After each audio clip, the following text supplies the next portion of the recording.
Hello and welcome everybody to another edition of the Quantum Compass. My name is David Farrell. I'm your co-host for today, and as always, I'm joined by the one and only. Bella Alvaran. Hi, everybody. Welcome back. Right. So, hey Bella, we're now coming to something very exciting, right? That we've been preparing for a while. This is the first wave spell of a new Tzolkin. So we're going to be taking a bit of a deep dive today into not just the wave spell of the red magnetic dragon that is running from July the 8th to July the 20th. This is indeed the first wave spell of the year. This is episode number 13, which is amazing because that's going to be a big part of today's episode. I'm super excited. My glyph is also number 13, and actually the red dragon wave spell is my wave spell. So my galactic birthday is coming up very, very soon. So I'm super excited to learn more about how this could unfold for me, but also, Bella, how all of this is going to unfold potentially for other people as we take a look at the Mayan wave spell, and we also look at some of the Western astrology to give some of the more navigational chart points. And we've got some exciting news to share too, right? So what Yes. would you like to share at the beginning of today's show? How has the last wave spell been for you with the yellow magnetic star? Right. So we've been gathering all of the momentum from this last wave spell, and we wanted to release this show a little earlier so that you have enough time to prepare for a new beginning. It's a new 260-day cycle. It's a new Tzolkin. And very soon, towards the end of July, there is also going to be, on the 26th of July, is also the beginning of a new 13-moon calendar. So all of those big clocks are kind of synchronizing again. So that's what we're trying to prepare everything. We ourselves are getting prepared for a new part of the path. And we want to let you know, what can you do with this wave spell? How can you prepare for that?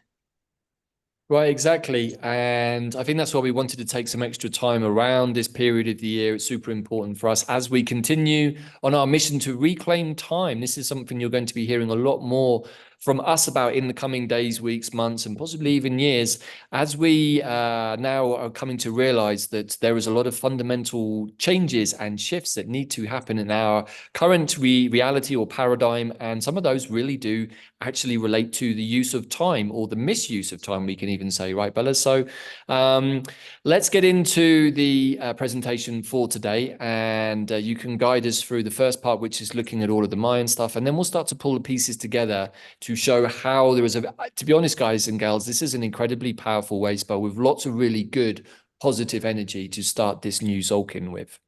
Yes. So if you've been waiting to start something new, a new project, a new idea, this is a perfect opportunity to go ahead with that.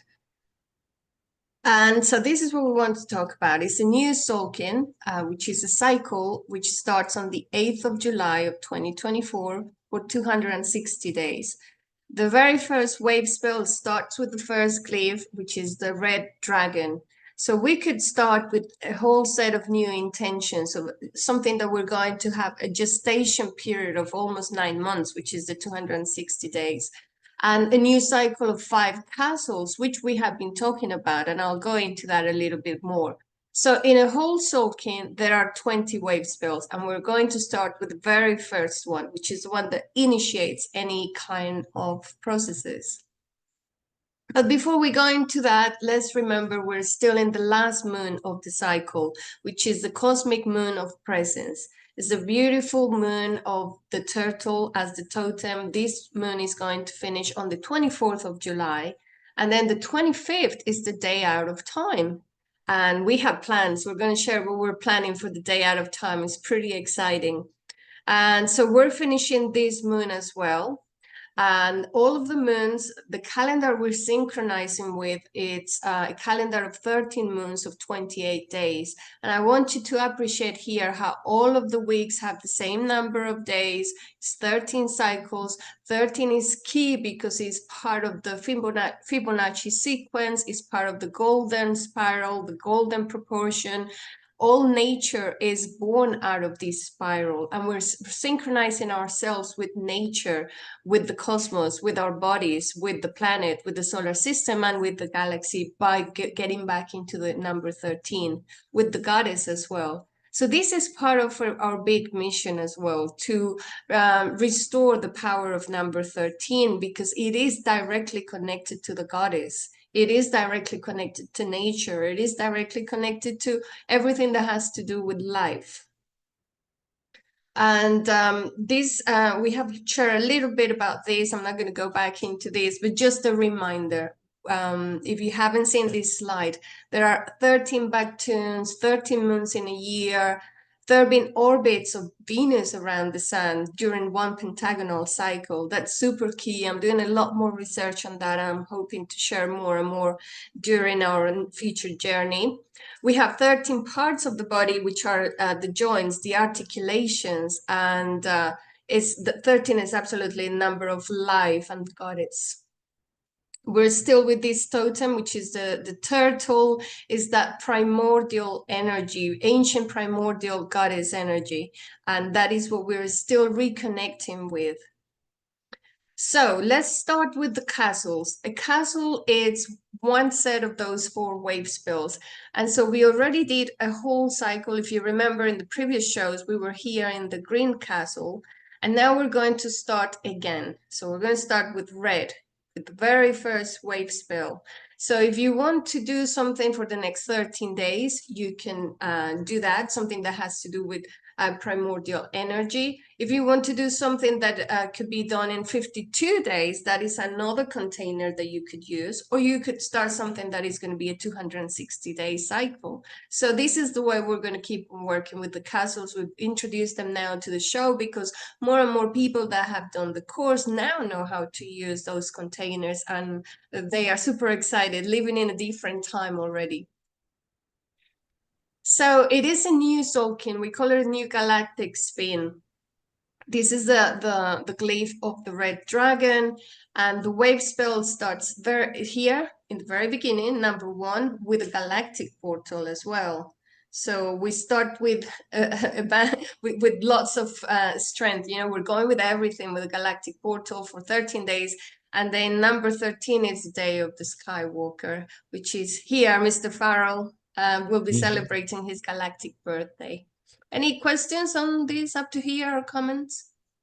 Well, only a couple of things really. So again, just reiterating within the castle, if you just go back to that image of the 5 castles there, Bella, I just want to point out something again, is that we can see that where you've ringed it, we're starting with the red dragon glyph, but then if you go down to the cycle underneath, you can see that we're starting with a yellow glyph, and then we're starting with a blue glyph, and then we're starting with a white glyph. So just again to reaffirm that even within a 52-day cycle, we're starting each of those 4 wave spells with each of the 4 predominant colors, right, yeah, that are used in this. Yeah, so we always go with red, white, blue, yellow, and then it repeats itself. Red represents initiation, white would represent refinement, blue would be transformation, and yellow would be ripening of a process or any cycle. See, my apologies, I did that the wrong way around. But yeah, and what's also really cool is that we end this current Tzolkin on day 260 with a galactic portal, and then we have another one the following day. So we're really going in with a double header energy. And of course, as I already said, glyph number 13 is actually my glyph. But what's also interesting is you linked again there to the parts of the body, and I just put out a video talking about my injury, my accident, and an update on that, which you can also catch on the YouTube channel. And of course, number 13 in the articulated sequence in the Mayan stuff relates to the left ankle, which is, of course, where most of the damage in my fall occurred, which I think is very interesting. And I'm going to be talking about that more in future videos, about how to heal yourself with quantum technology. And actually, most of all, Bella, working with Mayan time and magic. I have to say, just to give a little teaser here from what I share in the video, that actually really using the wave spells and the glyphs is one of the ways that I've been able to manage time effectively, but also in doing so, manage my own healing process, including my left ankle. So by the time we get to this glyph number 13, I'm hoping to be able to walk even further than I currently am in this moment.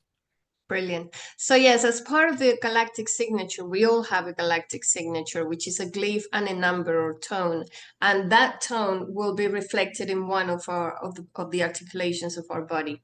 So it's quite interesting to know where, because usually somewhere that has been like poking you is like, hey, pay attention here, pay attention here. Normally people tend to have issues with it if they haven't done something that they, reconnect with whatever part of their mission or their healing or whatever they are called to do by their higher selves. Good. So this is the glyph as part of the 4 families, is the very first one. And this wave spell has to do with birthing new things, new processes, new ideas, new projects, new beginnings in general. It also is connected to the primal source, primal waters, the primordial mother, the very beginning of everything, source of life, with receptivity, and very important, with self-love. So what you can do with a wave spell is follow each one of the days with the reflective questions, which I'm going to share in a minute, but also now that you've done quite a few wave spells with us, start connecting with the glyph of the day. So the first glyph is the dragon, the second is the wind, and try to go into what are the qualities of each one of the glyphs and start combining the question, the energy of the day, and the glyph, so that you start following this. Even better, every day has an energy. It's not just a number, but it has an energy, and you can flow with this information. This archetype has the action of nurturing, just like the primordial mother energy.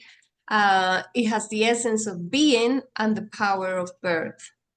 Over this period of 13 days of the first wave spell, you could also review any shadow work connected to issues with primal trust, with survival issues, if you're still living your life feeling that you're just making enough to live, like being stuck in some kind of programming about just survival. If you have any lack of self-love, not feel worthy enough, not good enough, or if you feel unsupported, those are all things to review in this wave spell. To feel unworthy to receive, or if there are still any wounds of betrayal and abandonment. So all of those key to review over this period of time, because it's also the energy that infuses the whole Tzolkin for 260 days. So very core wound issues. More tips and transformation here would be just trust in the source, trust in the source of divine nurturance, be open to receive, express your desires and dreams. Good. Wonderful. Okay. So these are the questions, reflective questions over the 13 days. You could combine the questions with the glyph of the day. So you could start on day number 1, which is a magnetic tone, identifying the purpose over the next 13 days, or even over the whole 260 days cycle, and then the challenge, and then the service, and then start combining the glyphs. So it's all fractal. You could do it 13 days, 52, 260 or more. And I'm just going to touch briefly on this because this is going to be the theme for the next wave spell, which is the beginning of the next lunar cycle of 13 moons. And every cycle, every year has an energy as well. And the one coming from 26th of July is going to be the blue rhythmic storm. We'll talk more about that in the next show. And here we have a new surprise.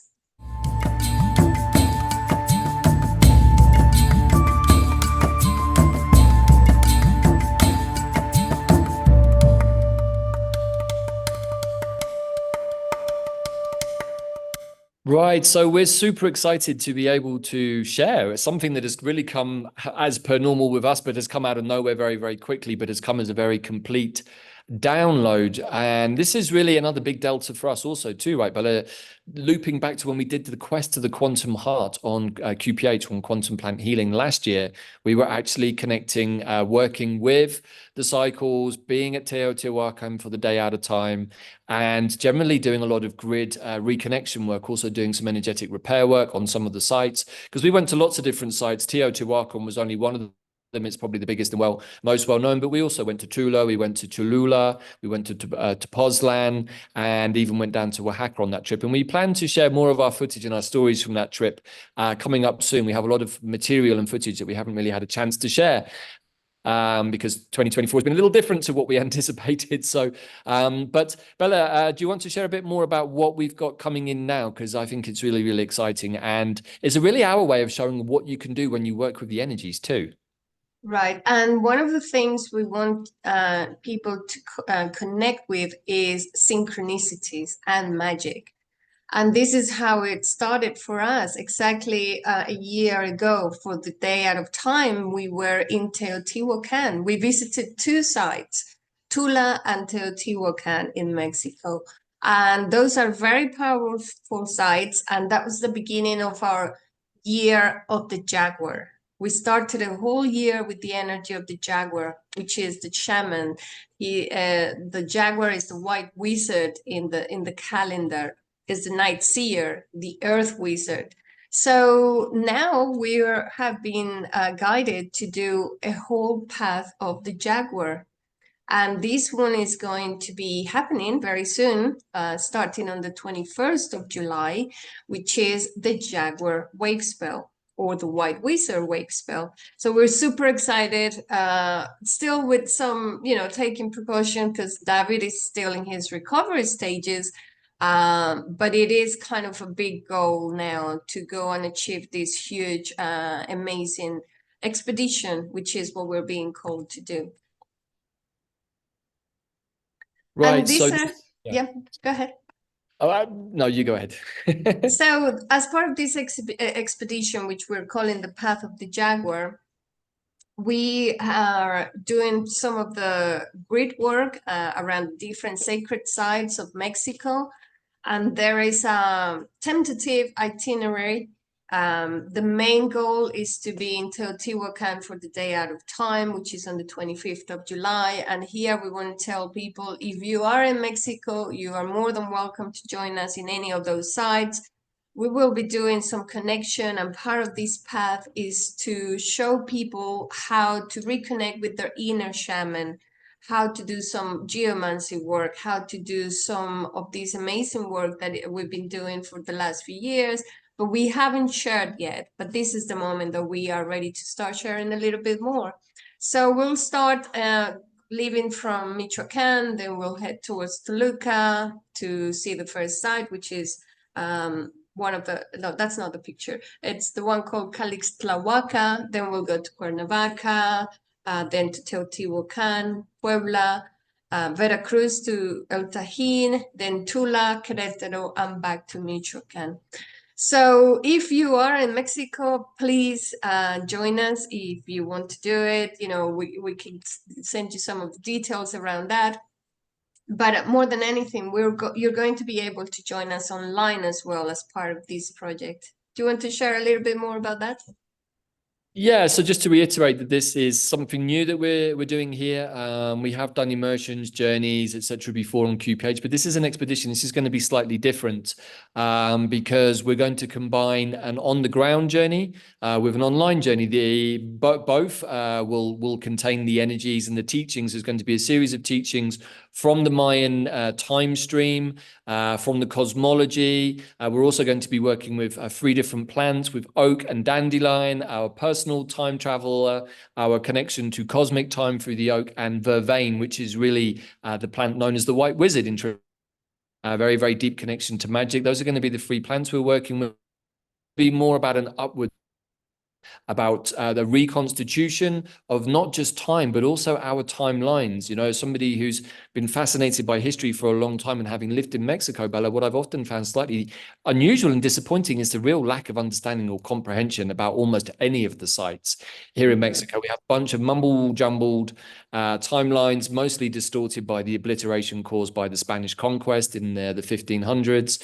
And as a consequence, we have a country that has suffered severe soul loss. And in that soul loss, much of the information has gone from the but when we visit sites like this one here, which is very similar to the famous site in Veracruz, the Olmec site of El Tajín, this is actually Yohulacan or Yohulachan, which sounds a bit like the Irish houlihan or hooligan. I'm not sure if there's a connection there.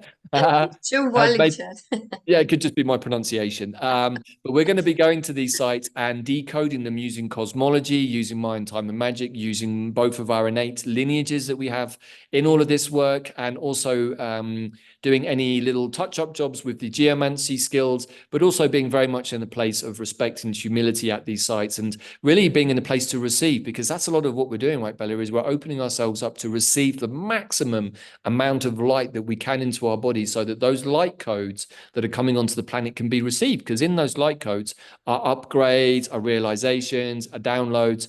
And if you're not paying attention, then you won't be able to receive them. It's a bit like being out on the wing in a rugby match and not looking, and the guy throwing you the ball and you're looking at your mate in the crowd and you miss the ball. It's a bit like that. We want to be making sure that we're in the game, that we're in play, and that we're aware of what's going on. And that's really, I think, a big part also of what I'm going to share about the healing, is being present in the moment and working day by day, wave spell by wave spell, castle by castle, Tzolkin by Tzolkin.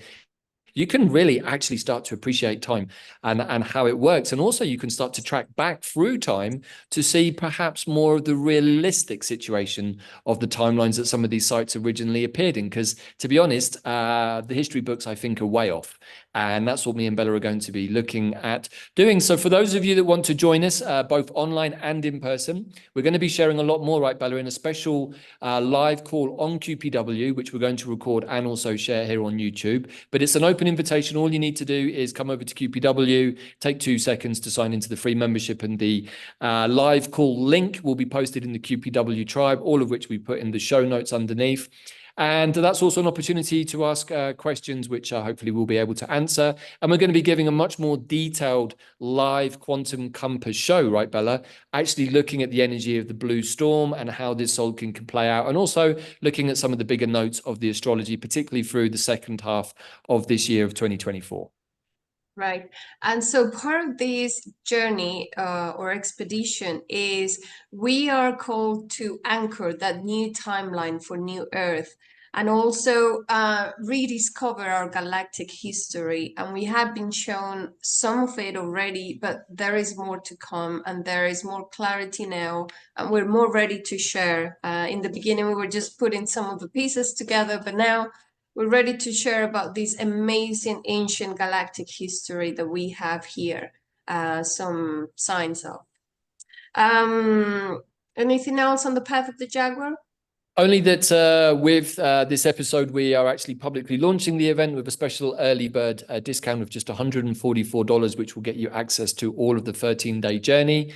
And that link also will be in the show notes. And we look forward to joining both virtually in, well, this is the interesting thing, Bella. When we say virtually about cyberspace, actually what we've realized over the last couple of years is that we can connect in the higher mind space of our fellow tribe members in the containers.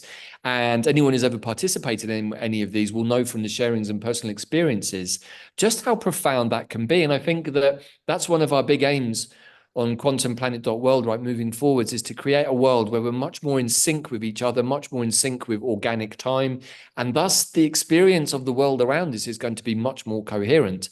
So we would love to see any of you out there watching this, either in the container space online, or maybe there and on the ground.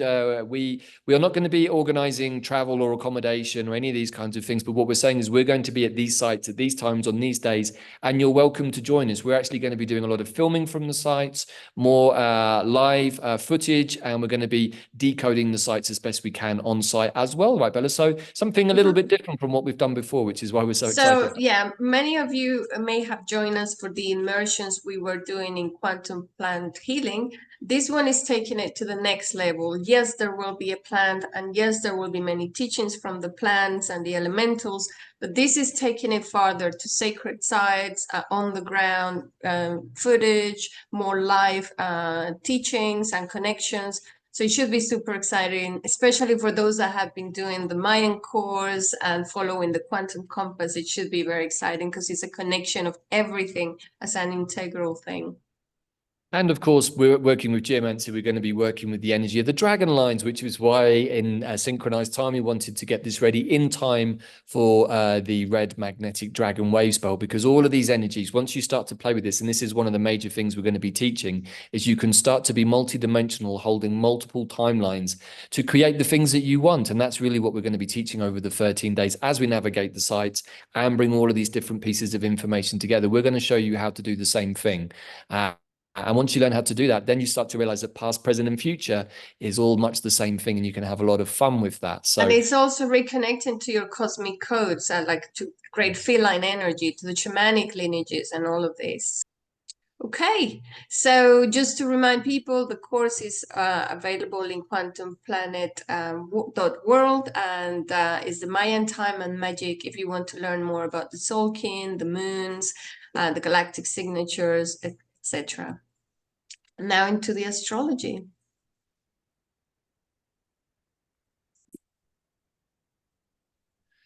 right, so as we get into the astrology for this wave spell, a little bit like the previous wave spell, actually, Bella, there wasn't a really big kind of moon or conjunction to really focus on. So my gaze was again diverted more towards some of the transits that are going on, but really and truly, the big piece that we're going to be looking at a little bit further on is the Mars the Mars conjuncting Uranus, conjuncting Algol in Taurus. That, at least to my mind, and I think many other astrologers too, is possibly the most combustible, most fiery, rebellious moment of the year. But before we get to that, just want to run over, I'm just going to do it a little differently this time around, just going to run over some of the key themes that are coming through literally with the beginning of the Red Dragon wave spell. So this is in conjunction really with the retrogrades of Neptune and Saturn in Pisces that have been taking place during this wave spell.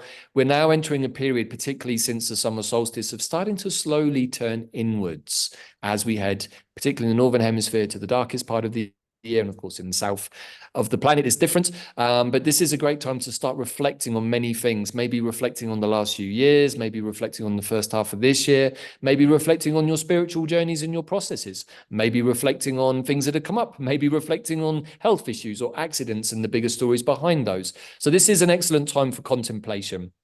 However, in the process of doing that, we can also use some of that time to focus on details for plans and ideas. And there is a lot of really good energy, which I'm going to show a little bit more in a minute through the transits for the development and even initiation of plans and ideas, which is where working with a 52-day cycle in the castles can be really good, or working with the whole 260 Tzolkin. You can start to work out, okay, realistically, is this a one-day project, a 13-day project, a 52-day project, 260, or is it more? And once you start to get into this mode of thinking, you can really almost see when your projects are going to come to completion, because there's a coherency to them that will flow, which I think is really the beginnings, at least for myself, of the understanding of how to play with this incredible technology that is these Mayan calendars. I mean, we've been given, we call it the Jumanji box, but actually it doesn't have to be quite that wild. It can be a lot of fun, which is where this wave spell also really is designed to help us, because it's going to be beneficial for creative and our artistic endeavors.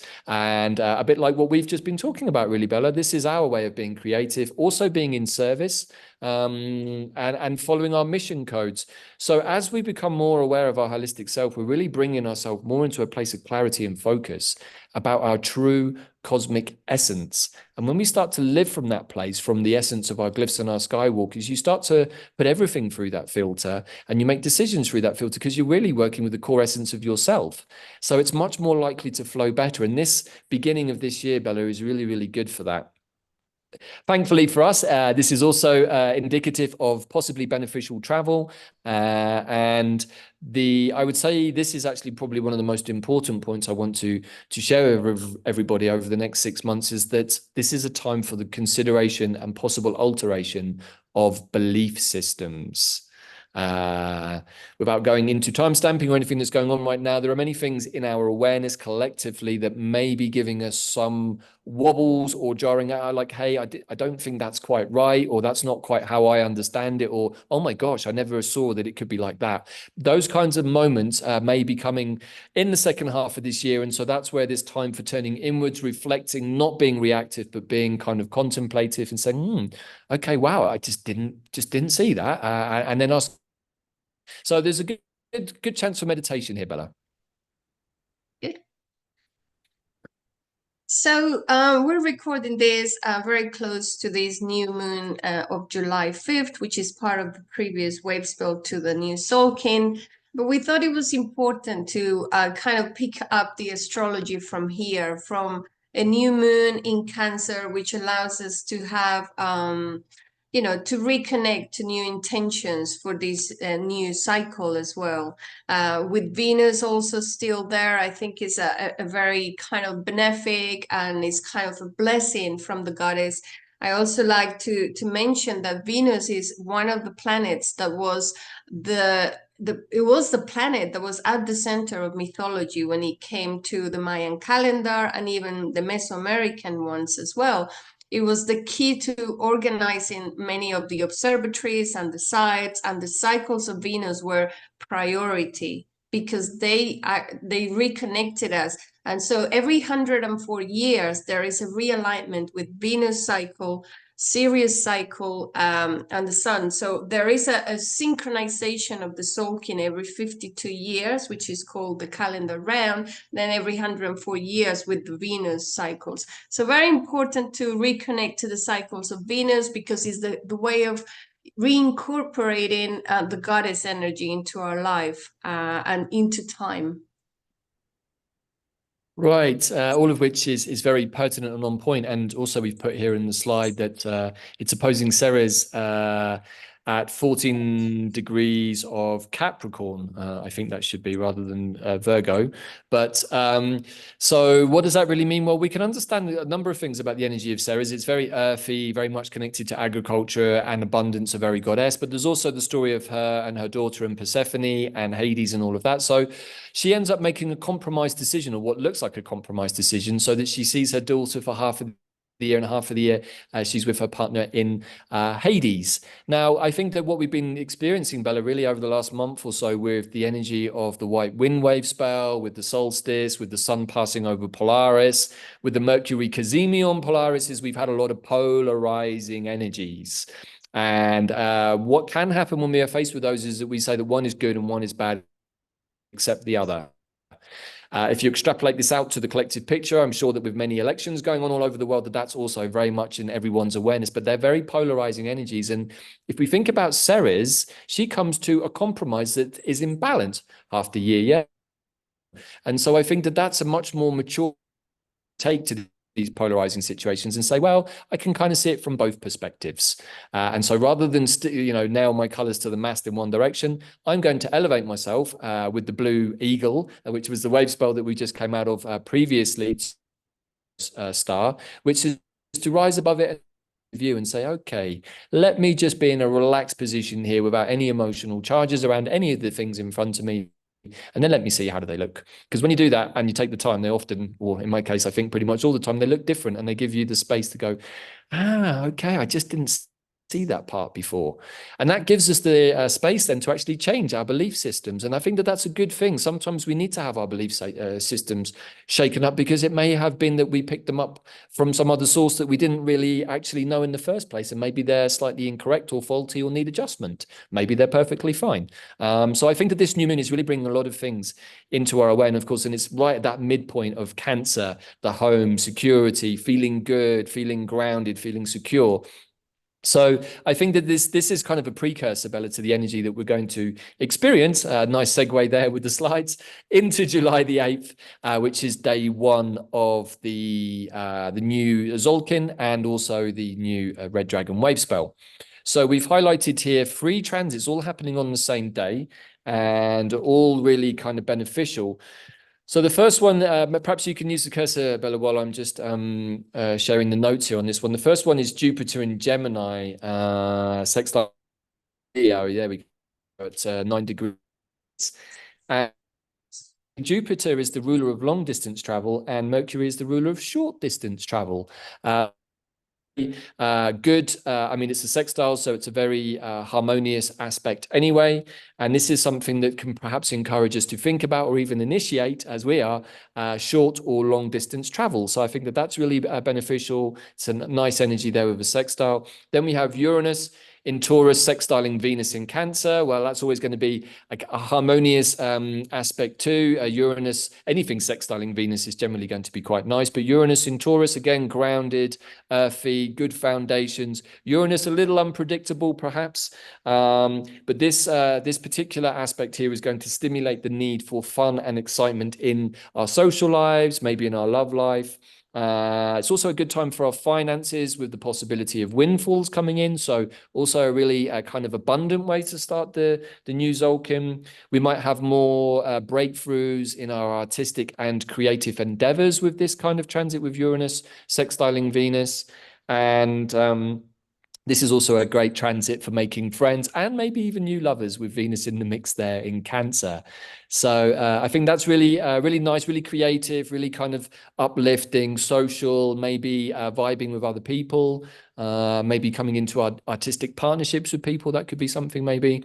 And then we've also got this Mercury in Leo trining the North Node in Aries at 10 degrees and 48 minutes. So Mercury really symbolizing our intellect and communicative nature, about how we think and the processes and how we express ourselves. And the North Node, of course, is reflecting more about perhaps our personal or collective destiny. So it seems that we're going to have a more amplified focus during this wave spell on communication about the future, about where we're going, where am I going, where are we going, where is the collective going, and then somehow I think we're going to see more, perhaps for the first time in a while, more honest communication, more in the moment communication, less contrived, we hope. Perhaps we're going to see the opening up of more different types of media channels, bearing in mind that this is striking a chord for the whole Tzolkin. That's something else to bear in mind. These are energies not just for this wave spot, but this is the initiating tuning fork for the next 260 days afterwards. So I think this is a really harmonious way to start the year. And also, I think that we're really being encouraged here to seek out and express ourselves like more clearly, more coherently, more in alignment. What is my truth? What is my destiny? How does that relate to others? How do her story and his story of the past become our story? How does my story relate to Bella's story? How does our little partnership story relate to all of you watching this show? And so we expand it like this. So really beautiful energies, don't you think, Bella, to start the year? Yeah, it also tells me about more communication from the heart and with sovereignty, about how we are all becoming more empowered and sovereign and being able to create from a space where we are all much more confident about the I am, where I'm moving, where I'm going as an individuals and as a collective as well. Right. All of which I think are super important themes as we move forward through the second half of 2024, which by most people's reckoning was going to be the year of reckoning. And I would suggest that we're in the middle of all of it. If recent comms and showpieces that have been presented to us are anything to go by, then I would say that we've moved into a new phase of this process, so-called ascension or new cuboid, depending on your perspective.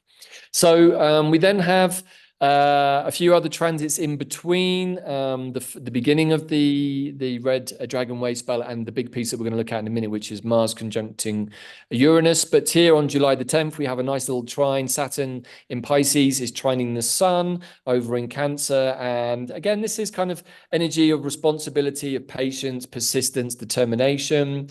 And so therefore, it's a good time to set goals for yourself that are realistic and achievable. We also want to be in a place of mutual respect and understanding with this kind of energy, particularly if we're perhaps looking to go into partnership with others and start making plans, which perhaps if we're looking to create new earth communities is something very much in our mind for this next Tzolkin. And I also feel with this particular transit, Bella, there's the recognition of previous hard work being rewarded, which I'm sure for many light workers is well overdue. So I feel, again, another positive energy there on day 3. And then on day 4, another nice trine, Neptune in Pisces, trining Venus in Leo at that anaretic degree. And then later that day, Venus actually enters Leo. So this is a really nice aspect for romance, for relaxation, for daydreaming. Probably a good time to hang out with your partner, go out for a nice day trip or something. Maybe go out for a nice dinner, or maybe cook a nice dinner. That could be kind of fun. And but also this energy perhaps is going to give us more of a sense of being in service to others too, with that kind of Venusian energy at play. We then move to the following day, July the 12th, and Jupiter in Gemini, another nice little sextile there. These are smaller transit angles that we're looking at here in this wave spell, but I wanted to build a picture, Bella, of some of the supporting energies around the Tzolkin, so we can see how is the astrology from the first half of 2024, which was pretty combustible, to be honest. I mean, the first, I think, 11 wave spells we did, the conjunctions were huge. We now seem to have moved through that period as the planets start to separate out according to their speeds, because they were all kind of bunched up in Aries and Taurus for a while. So what can we say about this? So with that Jupiterian energy, we have that ability to expand all of our qualities, particularly our creative qualities, but also with this energy of the North Node, we're probably going to want to put that into some sort of container moving forwards, which of course is where all of the Mayan time and magic stuff is really, really useful, because it gives us a kind of a glimpse into the future. When you really understand how to work with these wave spells, really embody the glyphs and the tones that are at work, then you can start to put your consciousness into the future and start to see how things are going to play out. This is one of the things I'm going to be teaching during the 13-day Path of the Jaguar, which is how to time travel and how to have communication with your future self for manifestation. We can also communicate with our past self for healing, all of which is done in the present moment. So these energies, I think, are really going to bring up lots of these questions of who am I, where am I going, what's my life's purpose?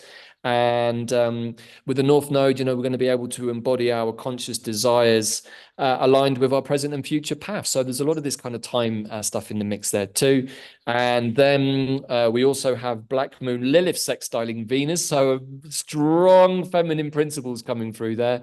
And of course, Black Moon Lilith was hovering around the 29th degree of Virgo for a while, and she has now just moved into the 1st degree of Leo, where she's going to be sextiling Venus. And this, I think, is perhaps going to illuminate some of our limiting beliefs or our belief systems. And it's also going to give us some sort of sense of maturation of our truth and being able to speak our truth, because Black Moon Lilith has that kind of feistiness that she wants to put there sometimes. It's like, I need to be heard.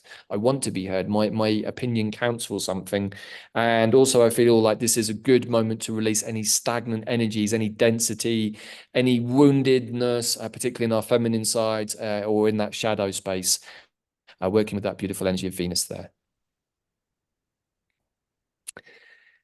And this is it. This is the big booyaka moment that we have in this wave spell, which is two very, very combustible energies, Mars and Uranus. Thankfully, I think being dampened down a little bit in Taurus. I would dread to think how this would be if it happened in something like Scorpio, but thankfully it's in Taurus. However, we do need to flag that it's within orb of the so-called demon planet Algol. For those of you that are connected to the stellar nations, cosmic history codes, pathways, of course, Algol is a big part of the galactic story. So definitely worth revisiting that if you're in that pathway. But what we can say about this is, I think, Bella, that this is a very fiery, rebellious, combustible energy that could flare up. And of course, we've been given all of the precursors in Europe this week with various elections, which of course are often tinderbox moments. So many, we can say, channels or astrologers looking at this day and wondering with the current energy track in the collective, whether we're heading to quite a combustible moment. Me personally, I feel that this, astrologically speaking, looks to be the most combustible moment that we have left in the year. We also have Pluto going back into Capricorn briefly. That could be a little challenging, although I tend to think it's going to be more of a review of what probably is going to happen from July the 15th until that point. So, however, the good news is that these energies are exceptionally creative. And they can inspire us with that kind of energy of Mars and that unexpected moment of inspiration that Uranus can give us. But because it's in Taurus, it can be grounded, it can be put in and built from the ground up. And so I feel like we're being given another really powerful, like, bam, kind of an energy to really push us on. So we can see with the astrology over this month how it's, or it's not this month, sorry, over this wave spell, how it's building towards this kind of creative output. And then we also have Chiron there in Aries squaring the sun in Cancer as well, giving further opportunity for healing release. So that's really it, Bella. I mean, there's a lot there and there's a lot more I could have said, but I wanted to try and keep it as succinct as possible. But the idea really is to show that we've got this inwards, grounding, reflective energy, but also with lots of creative kind of sparks, we can say. It looks to me as like it could be very tumultuous and maybe quite emotional, maybe lots of triggers, emotional triggers. And that's when it's very important to have a container so that you can flow and not be as affected. I mean, the Chiron there is still going to invite us to look at anything that is still triggering us, but definitely it could be a little tumultuous and emotional for the next, especially this period of the around the 15th of July. Yeah, absolutely. I think that we want to be calling on those energies of trees, particularly the oak, the yew tree, to ground us. If you're feeling ungrounded, if you're getting a lot of anxious energy coming in, or anything unhelpful like that, take yourself into nature, find a nice tree, sit and meditate for half an hour, ground the energy back down consciously. Be very in your heart, be in your solar plexus, put the energy into the center of yourself. You might want to use a grounding mat or something. But yeah, I mean, in my notes to myself for this particular day, I've written stay grounded and centered. I think that's generally a good idea. But I think particularly on this day, it's going to be super useful because the energies could be volatile. And I see the moon in Scorpio, and Jupiter is also there, like expanded. This could be about big disclosure and lots of information that is shown, and it could be quite dark, and people get to see some of that. And we need to deal with some of the dark stuff that it's happened, and that could be quite emotional for lots of people. Maybe the people that follow us are already up to, up to date with what's been happening for the last 3-4 years or even longer, with when it comes to lots of conspiracy stuff and things like that. But yeah, maybe people will have to look at darker things and have to move on from there and not fall into polarity, because that is the trap. Yeah, I couldn't agree more, Bella. And you know what? I was just thinking more on the Algol situation. And Yeah. Algol is a planet where the fallen angels ended up falling even further. And I do personally believe that most of that energy has been lifted at the higher levels. The so-called elite structures have been removed, but we still have to deal with our personal stuff. And this is an amazing time to put intentions into the ground. It's like, hey, I really want to cleanse all of those things that no longer serve me. Be ruthless on yourself, be thorough, be forensic on your own healing process, because really There, what you're doing is creating more space for more of the other amazing information about there yourself. could be quite a few idols that we see as fallen angels. So we'll see them fall, and that could be a shock for a lot of people. But we need to move from this, move on. And maybe we're also going to be shown that the idea of choice that we have in our world isn't really a choice. And that's going to shock people. It's like, hey, I really don't like this option over here, particularly in the world of politics. Oh, but oh my God, that option over there is actually worse. Right. So at what point do we as the collective start saying, I don't really like any of these choices, thanks? Who actually chose these options? I didn't choose any. These will not be individuals or ideologies that I would choose. So I feel like we're also going to go through this process, Bella, over the summer of being forced to look at things like democracy, justice, how justice is played out, how corruptible it is. I think these are all the energies of Algol, to see how our elite systems have been corrupted, how our political systems have been corrupted, and everything that comes downstream from that. And this is a plan that is going to help a lot with wading through the guff and the illusions. The one and only Lady Mugwort, she does crop up a lot, right, Bella? She definitely likes to get in on the action. But before I go through this, anything you would like to say in relation to Mugwort and the astrology, or anything else I just covered? No, it's a brilliant plan for this new period of time. We will be needing to realign. We have worked with the ley lines, and we're going to continue to work with the grid. So I think this is going to be really useful for this first period of the Tzolkin. Let's realign ourselves. Let's realign our energy, our chakra, our meridian system. Yes, our posture as well. So we can start the new path. Right, so there were a number of plants in the mix, and at the risk of banging the same drum with the Artemises, these are one of the most powerful families of plants that you will come across, and they have so many skills. It is difficult not to revert back sometimes to our friends Mugwort and Wormwood and all of their brothers and sisters in their huge tribe. But the reason we brought this plant in today is actually a loop back to when we did the Artemisia immersion about a year and a half ago on QPH, and we were working with the dragon lines, because for those of you that don't know, Chinese moxa or mugwort is used in the process of moxibustion, which is really where you burn a small amount of the plant over the top of an acupuncture needle, and it goes into the dragon lines of the body, otherwise known as the meridians. And the reason that mugwort is used is that when it's burnt, it burns at the same body temperature that humans naturally have. So it's very easy to absorb. And what in traditional Chinese medicine mugwort is known for doing is pushing heat through the body, through stagnant areas where maybe the body, in their terms, has gone a bit cold and maybe the energy is not moving. So when we think about the red dragon, well, I can say that mugwort really is embodying that energy, both within the system here in the personal physical system, but also when we work with these energies in conjunction with, for example, the dragon codes that we carry within ourselves, our innate dragon geomancing codes, we can actually amplify our ability to do this work. And we can even work with essences on key nodal points. That's something that's really cool. So this is a plant that we've included today because of its ability to not only move energy, to connect to the dragon lines, but also to create that vertical alignment. Hopefully going to be doing more of a deep dive about this wonderful plant very soon for the quantum plant transmission series. So watch out for that. Hopefully going to get that out in time for this wave spell. Hold on, baby, just go back one second. There's something else I wanted to add there. And this plant, of course, is really, really good for bringing into your awareness and quickly releasing density of energies and attachments. But also, I didn't include that here in the bullet points, Bella, but this plant is a birthing plant. It's a midwifing plant. Which of Beautiful. course is very much Perfect. connected, Yeah. to the primal energies of this wave spell. So that's mugwort. Can't And really this do is the little dragon. right. You want to say anything about the little dragon? That it's pretty good. I use it for cooking a lot. But I Right. So always call Artemisia when I'm cooking with tarragon. It's pretty good.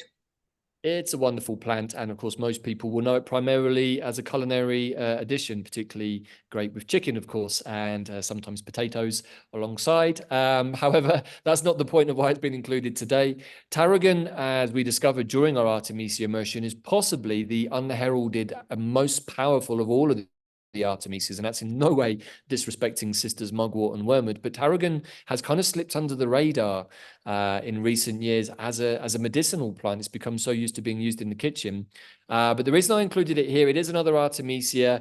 In actual fact, it does many of the same things that mugwort does, but I decided to focus on different energies here. So this is an excellent parasite remover, removing energetic and physical parasites from the body, even some tough ones that mugwort can't always remove. This is a plant that is a neuroimmunomodulator. In layman's terms, it means it's extremely smart and can talk to our body, bypassing our brain, and communicate with all of the cells and other beings, we can say, that make up our organs, and communicate directly and work out what is it that we need. This is the power of quantum plant intelligence at its premium extent, at least from my perspective, is that it can communicate directly with us and give us what we need.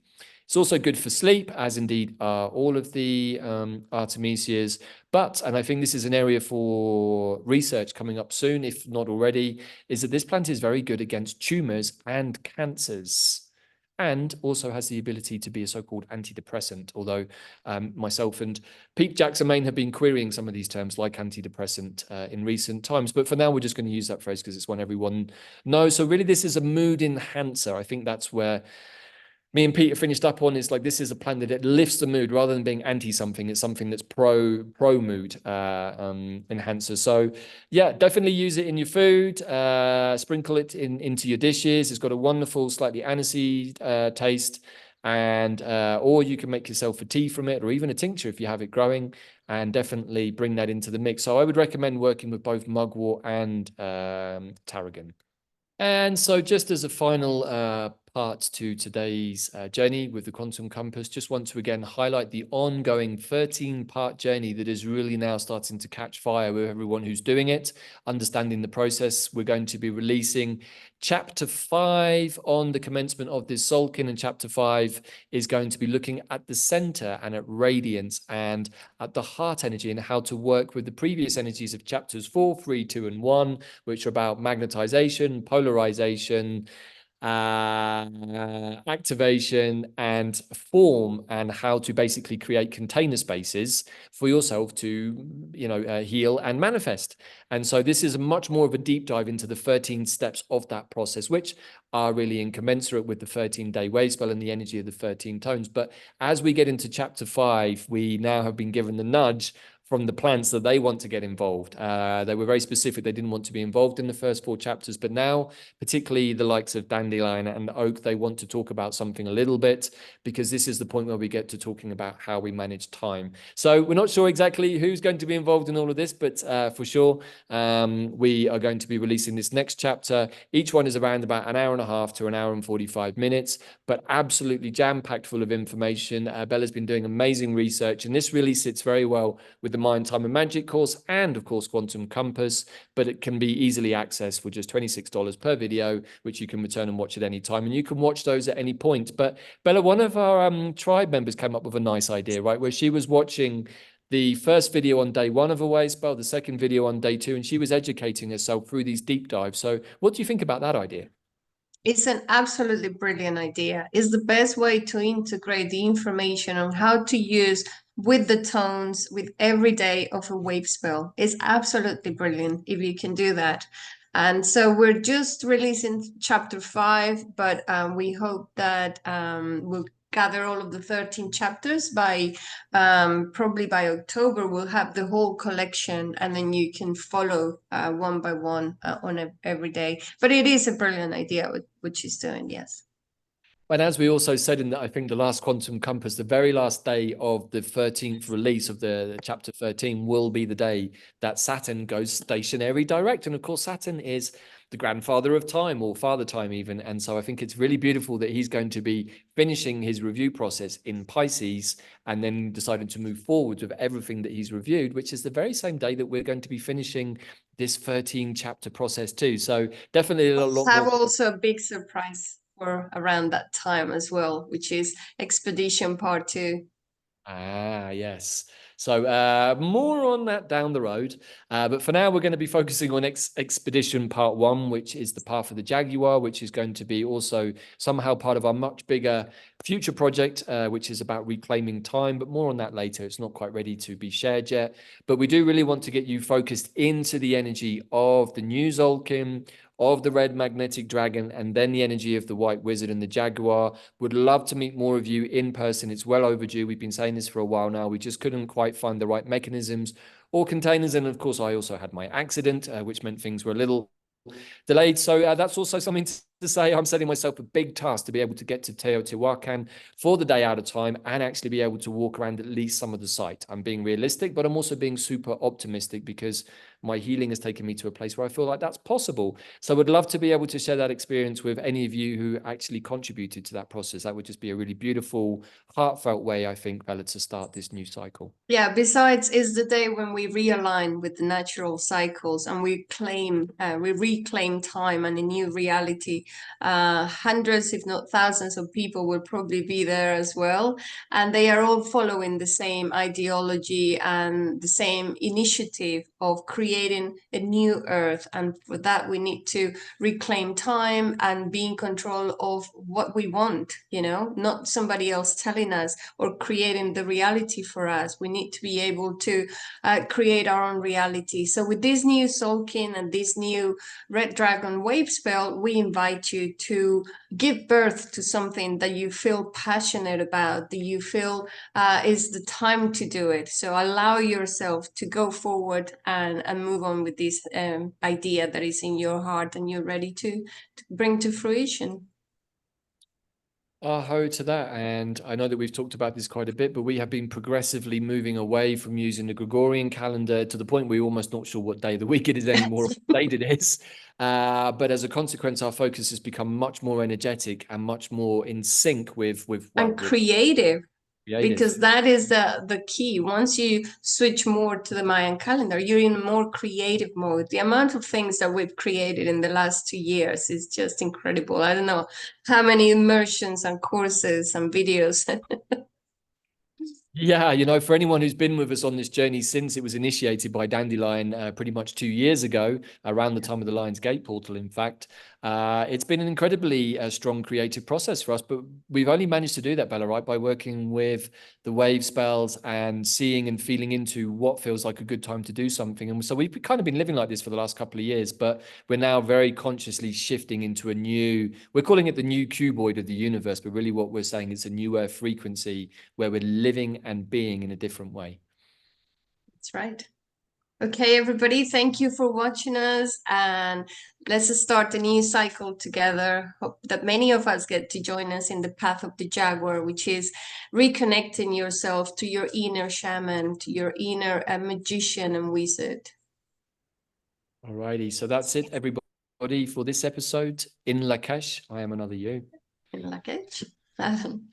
And we'll see you all again for another Quantum Compass. If not, hopefully we're going to see you before for the live call on, let's just put that in the calendar for everybody, Bella. It's going to be on July the 6th, right? No, hold on, is that correct? You've got me. The live call is this Yeah. coming Saturday, July 6th. Yes. It's July the 6th, exactly. So please do check into the group, the QPW Tribe. The link is posted there, and we hope to see many of you to share more about our vision for what's coming, but also to kickstart this new year. We really want to start on a positive note, and at least if a group of us are putting something positive into the collective, then we know that we stepped up and we did all that we could. So so we want to start the new cycle with a new journey, a new expedition. So we will, just like we did with the emergence before, we will journey together, and we'll be releasing information every day and sharing lots of intel about this wild expedition we're planning. Right. So it's going to be a lot of fun. There's going to be lots to learn. And I think it's just a really beautiful, powerful way to start this new Tzolkin. And of course, I said it there, we want to be more sociable, having more fun, being more creative. And that generally is more enjoyable when there's more of us to do it with. So definitely putting out that community prayer for this Tzolkin, Bella, as well. So again, in Lakesh, everybody, we'll see you again very soon. Ciao for now.